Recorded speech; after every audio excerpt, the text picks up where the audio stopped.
Cooker ಇಟ್ಟಿದ್ದೀನಿ. ಎಣ್ಣೆ ಬಿಟ್ಟಿದ್ದೀನಿ. ಎಣ್ಣೆ ಅಂದರೆ ಒಂದು ಚಮಚ ಸಾಕು. ಕಟ್ ಮಾಡಿರೋಂಥ ಒಂದು ಈರುಳ್ಳಿ, ಕೊತ್ತಂಬರಿ ಸೊಪ್ಪು,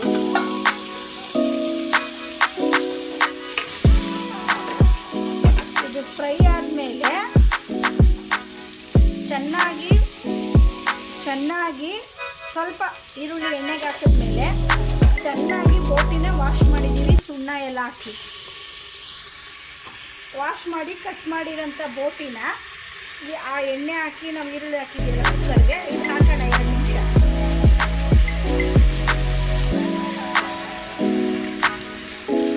ಬೋಟಿನ ಚೆನ್ನಾಗಿ ವಾಶ್ ಮಾಡ್ಕೊಳ್ಳಿ. ಅದು ಒಂದೇ ಮೇನ್ ಟಿಪ್ಪು. ಇಲ್ಲಾಂದರೆ ಬೋಟಿ ಸ್ಮೆಲ್ ಬರುತ್ತೆ. ಬಿಸಿನೀರಲ್ಲಿ ನೀಟಾಗಿ ವಾಶ್ ಮಾಡಿ. ಇದನ್ನು ನಮ್ಮ ತಾಯಿ ಮಾಡ್ಕೊಡ್ತಾರೆ ನಮ್ಮಲ್ಲಿ. ಅವ್ರು ನೀಟಾಗಿ ಮಾಡಿದ್ದಾರೆ ಅಂದರೆ ಕ್ಲೀನಾಗಿದೆ. ಬೋಟಿ ಮೈನ್ ಟಿಪ್ಪೇ ಇದು. ತಿನ್ನೋದಕ್ಕೆ ಎಷ್ಟು ಟೇಸ್ಟು, ಕ್ಲೀನಿಂಗ್ ಅಷ್ಟೇ ಇಂಪಾರ್ಟೆಂಟು.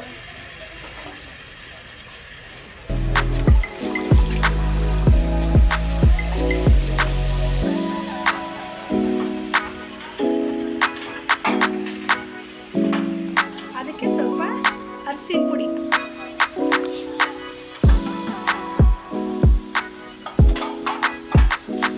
ಇದು ಸ್ವಲ್ಪ ನೀರು ಬಿಡುತ್ತೆ. ಚೆನ್ನಾಗಿ ಫ್ರೈ ಆಗಲಿ. ಒಂದು 20 ನಿಮಿಷನೇ ಫ್ರೈ ಆಗಲಿ. ರುಚಿಗೆ ಕಟ್ಟಷ್ಟು ಉಪ್ಪು ಇವಾಗ ಹಾಕಿದ್ರೆ ನೀವು ಮಸಾಲೆಗೆ ಆಮೇಲೆ ಹಾಕ್ತಿರೋ ನಡೆಯುತ್ತೆ, ಬೋಟಿಗೆ ಹಿಡಿಯುತ್ತೆ.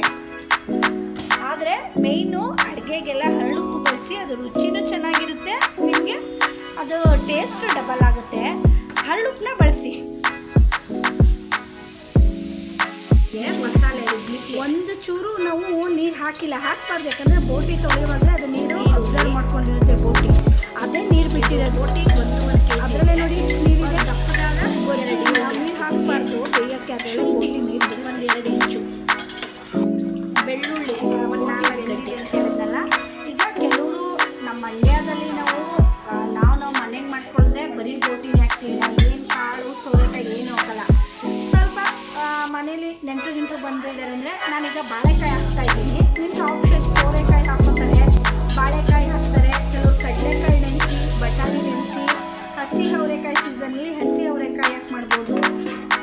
ಅಂದರೆ ನಿಮಗೆ ಟೇಸ್ಟು ಯಾವುದು ಬೇಕು ಇಷ್ಟ ಅದು. ನಾನು ಇವತ್ತು ಬೇರೆ ಏನೂ ಹಾಕ್ತಾಯಿಲ್ಲ. 2 ಬಾಳೆಕಾಯಿ ಇಟ್ಟು ಮನೇಲಿ ಹಾಕಿದ್ದೀನಿ. ಬೋಟಿ ಮಸಾಲ ರುಬ್ಬಿದ್ದೀನಲ್ಲ,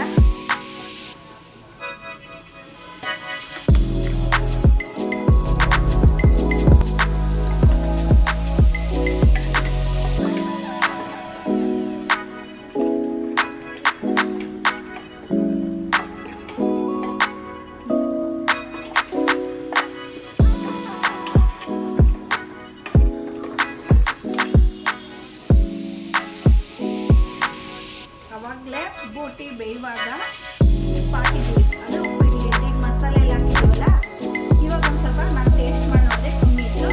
ಅದಕ್ಕೆ ಇವಾಗ ಒಂದು ಸ್ವಲ್ಪ ಹಾಕಿ ಕುಕ್ಕರ್ನ ಕ್ಲೋಸ್ ಮಾಡಿ 1 ವಿಸಲ್ ಅಥವಾ 2 ವಿಸಲ್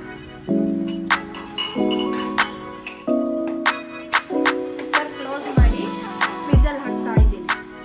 ಇದು 1-2 ವಿಸಲ್ ಆಗಿ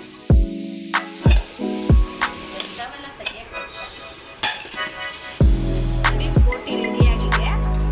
ಇನ್ನೊಂದು ಸ್ವಲ್ಪ ನಿಮಗೆ ಗಟ್ಟಿ ತಿಕ್ನಾಗಿ ಬೇಕು ಅಂದರೆ ಹಾಗೆ ಲಿಡ್ ಕ್ಲೋಸ್ ಮಾಡ್ದೇನೆ ಗ್ಯಾಸ್ ಇಟ್ಟರೆ ಅದಾಗುತ್ತೆ. ಈ ಇಷ್ಟು ಟೆಕ್ಸ್ಚರ್ ಬೇಕು. ಯಾಕಂದರೆ ಮುದ್ದೆ ತಿನ್ನೋದಕ್ಕೆ, ಇವನ್ ಚಪಾತಿ